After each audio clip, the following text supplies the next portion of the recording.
first guest is a Tony Award winner and now a New York Times best-selling author for her new book, A Little Bit Wicked. Please welcome the lovely, talented Kristin Chenoweth.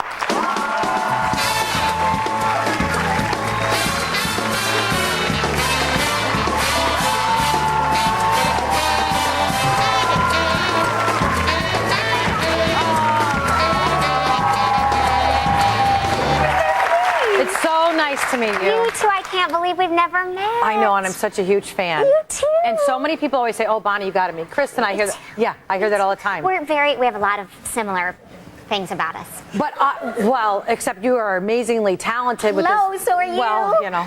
But when I was young, I wanted to grow up to be you. Now that I know you, I mean, I didn't know you then when I was young, but I'm just saying that that's like a dream. And when did you realize you could sing? Was it lessons when you were a kid? Was it something that just one day you started to sing and your parents were like, "What the heck is that?" Well, that's exactly what happened. They're like chemical engineers, and then your folks? Yeah, they should never ever sing ever. And I was laying in bed one night and I was singing like Somewhere Over the Rainbow. You know, I was the geek listening to like My Name Is Barbara and Judy Garland and all of them. And I was singing Somewhere Over the Rainbow from the Wizard of Oz record, back when we had records. And my parents were sitting in the living room and they were like, "Is it us or is she really good?" So wow. Apparently I'm decent. So yeah, very funny. Thank you. And do you remember the first, real audition where it was authentically something that you might have a shot at? And how did that happen? Well, I wanted to be a ballerina. I knew that was never going to happen because, let's face it, I can't reach my feet on your floor. Oh, you're little. I'm too little. But I then wanted to be an opera singer because I went to college and my voice teacher really opened my voice. I was headed to the Academy of Vocal Arts in Philadelphia, but I helped my best friend Denny move to New York and decided to go on an audition just for fun. While you were there? Yeah, and I was like, I'll just wait. I waited 7 hours because I wasn't a member of the union, and I went in an audition, and the director said, "We want to offer you this part. Who are you?" I said, "Oh, I'm nobody. I'm going to go be an opera singer, and just actually ignore me. I'm not even here." And he said, "No, you are here, and who do we call to offer you?" And I said, "Who's your agent?" And I said, I don't have an agent. I guess you can call my dad."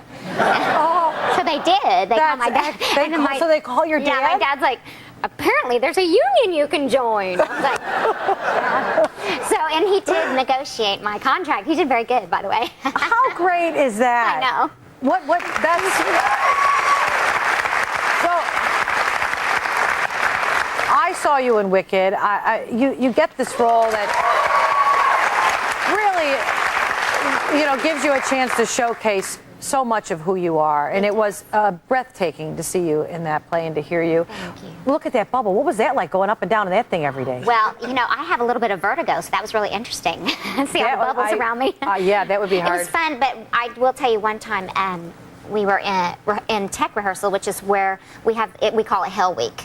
We rehearse everything really good and with the lighting and everything before we open on Broadway. And they had sent me up for my entrance, and they'd forgotten that they were going to rehearse something else, and that ended up being 20 minutes. So I was up way up there, and I realized they'd forgotten about me, and I, started getting a little nervous. It's nobody up there, like not even the crew. I'm up so high. Yeah. And I was like, hello, but yet I didn't want to hurt my voice because if you yell, it's bad. So what's everybody doing down there? Well, they're just dancing around and rehearsing. The director, Joe Mantell, is talking to somebody. I was like, they have forgotten about me. I mean, I'm sweating, and all of a sudden, I was like, how do I get their attention? And I was like, hello. And finally, I was like, ah! I just did a really high note. Wow. And my friend Kathy Beach was like, I think I hear oh no! And then there I was. Whoa. I was like, let me down. Oh my gosh. I know, it's funny. What's it like for your folks? I mean, being from a whole different world professionally, their little girl grows up and becomes this huge Broadway star. Did they have so much joy and fun watching you and bragging? And they do. It's so funny because they are so supportive, and we've been out on the road with this book. Yeah. And we went to Tulsa, which is I grew up in Broken Arrow, right outside, and we drove up to the Barnes and Noble, and my mom started crying because it was packed. She's like, I just can't believe people came. I just can't believe they came. I was like, thanks. Thanks a lot. I know, but it is. She's like, that actually came out.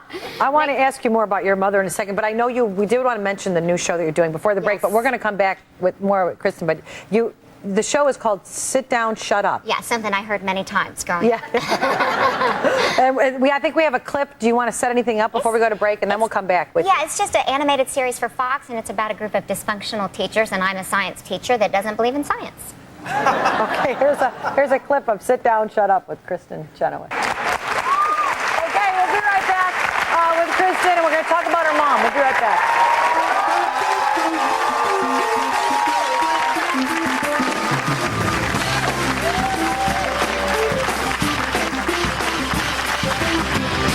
Next, Kristin is a stand-up gal. That's probably not my proudest achievement. I certainly don't wish that on anybody, but to get to be there for your mom, who has been the strong one, like you said, that's cool.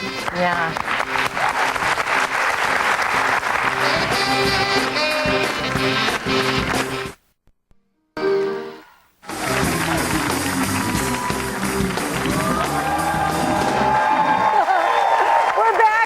Kristin Chenoweth, and you brought out your little dog, Madeline. This is Madeline Kahn Chenoweth. She does her dance moves. I know, and I know. You've accomplished so many things in your life, and you're talented in so many different ways, you know, in performance-wise, and just a great girl all the way around. And I know there's something you're so proud of. I see that you have the little breast cancer awareness little sweater on Madeline yes, here. we bedazzled it. We bedazzled it. And your mom is a survivor, correct? Yes, and I know how much work you've done for cancer research, which I just have to give you props for. Oh. It's true. Well, the whole team here. It is. It's everybody. One of you know, people say, "What's your proudest achievement? What's your proudest moment?" And I always think, when my mom got diagnosed with breast cancer, I was on Broadway doing a show called Apple Tree, and like the day after it closed, you know, you're always a little down, but you're like, you know, accomplished something. And she called me and she said, I do have breast cancer. I'm going to have a double mastectomy. And being the youngest child, I was the baby, and I was always taken care of by her. And I said, I'm going to be there. I'm just going to be there. And I canceled everything for a month. And I got to go home and be there and literally take care of her.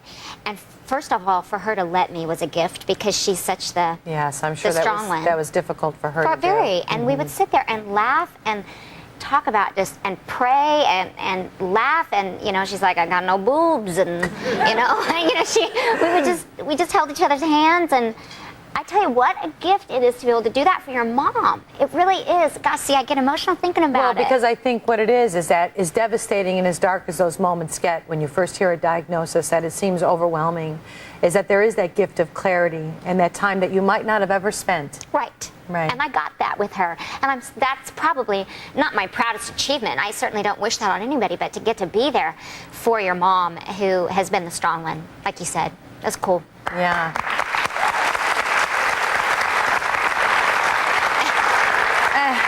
Sorry. I know. I'm so sorry. No, don't be, because This is therapy.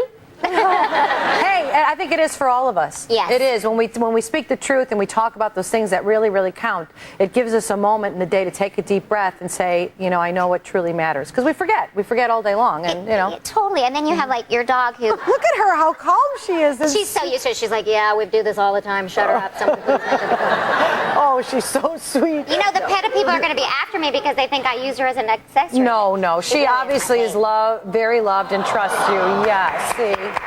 Now, we're talking about your family and everything, and I know that you guys share a lot of laughter, as my family does, even in, you know, moments that you wouldn't expect it. There's a story in the book about your grandpa's. Oh. What? Do you mind if I ask about it? Please. It's okay. just hilarious because he had passed away, and what a segue. Just hilarious. he died. Yeah. And my brother and I showed up, and we were having our moment. We were like, oh, Grandpa. By the way, he was 96, and he lived a great long life. Right, so it's not, yeah. And because we believe in heaven, we believe he was on to a better place. But he was laying there, and I swear his arm was up like that, not like down like that. Now, you and your brother are at the casket. Yeah, we're at the casket. And you noticed this. And Mark goes, I swear I think his arm's up. I was like, it is. So we push it down, pretend to push it down. Mm-hmm. Oh, no. Do it again. So I say, Mark, put it underneath the other hand. So we shoved it underneath. Swear, I was like, Grandpa, you're live. But then, no. But then Mark's like, I was like, we can't have both hands up in the air. So I said, put it back the way it was, and it was like that. So he went and got a hanky and put it between them, and it looked nice. Not nice. Well, it's like a fart in church. You know, you just giggle and giggle and giggle. Maybe you should have called the book that. This is Kristin's book. Kristin, you do have a beautiful subtitle here, a little bit wicked, but life, love, and faith in stages, which is a nice thing. Very, very nice. Much. And thanks so much. Oh, wait, before we leave, I just want to tell you guys that Kristin generosity does not end, because you are donating something to Bonnie's Basement, where we raise funds for the Robert H. Lurie Comprehensive Cancer Center in Chicago, where I used to work as a nurse. And this is your doll, Tinkerbell. Alec, will you watch Madeline there? Stay. I play Rosetta in Tinkerbell, and this isn't the original doll that Disney gave me, and I'm going to auction it. Oh. So I'm going to sign it right now. Thank you very much. Thank you so much. Thank you. Okay, Kristin's book is in bookstores now, and Kristin actually brought one for everybody in the audience. So and don't forget to watch Sit Down, Shut Up Sundays on Fox. We'll be right back.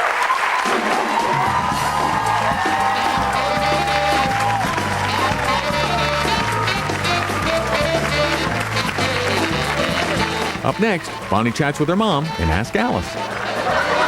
Just like Schwarzenegger, I'm back.